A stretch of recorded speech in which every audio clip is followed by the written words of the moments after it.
се прекине воспитно-образовниот процес и настава во сите детски градинки, основни и средни училишта на територијата на целата земја. 14-дневен прекин на воспитно-образовниот процес по појавата на првите случаи на коронавирус во земјава беше првата мерка на здравствените власти, но училиштата останаа затворени до 1 октомври.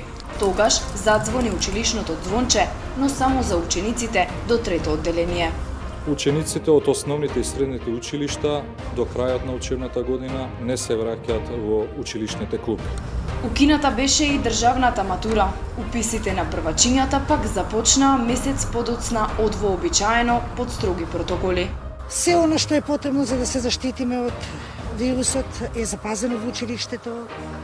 Покрај дезинфекционите средства имаме и мерач за температура, секој дете и родител што ќе влезе ќе му биде измерена температура.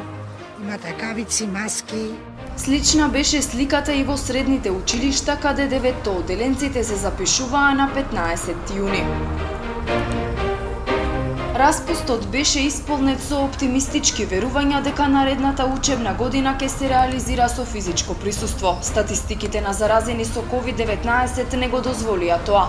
Започна бомбастичното најавување на националната онлайн платформа. Горди сме што за прв пат создадовме единствена национална платформа за онлайн учење.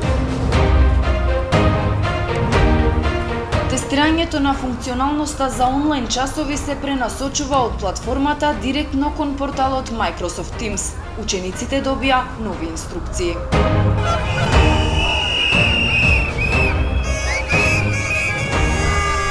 Средношколците преку протести бараа да се вратат во школските клупи. Сепак, на 1 октомври учебната година започна со далечинско учење. 40.000 деца во државата веројатно нема да имаат IT уреди. Компјутер имаме еден, има мал дефект, ќе го поправиме, тоа ни го дадоа испод донација. Ама интернет не имаме, сега 1000 денара ја не можем да платиме. Не само прво што немаат компјутер, туку голем дел од нив немаат ни интернет, а исто така и голем дел не знаат да ја користат уредите затоа што претходно ги немале. Немаме ни компјутери, немаме, значи не функционира.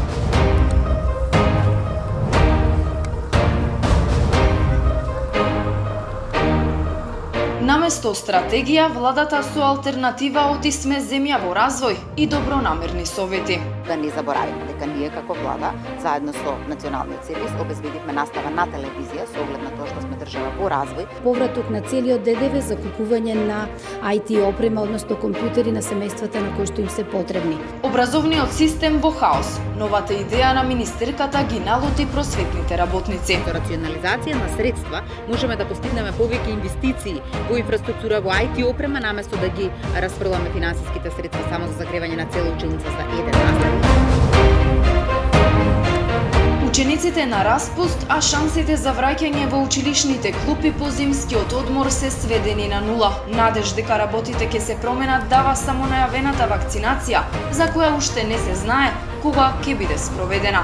Можеби од наредниот септември вратите на училиштата ќе се отворат за сите ученици.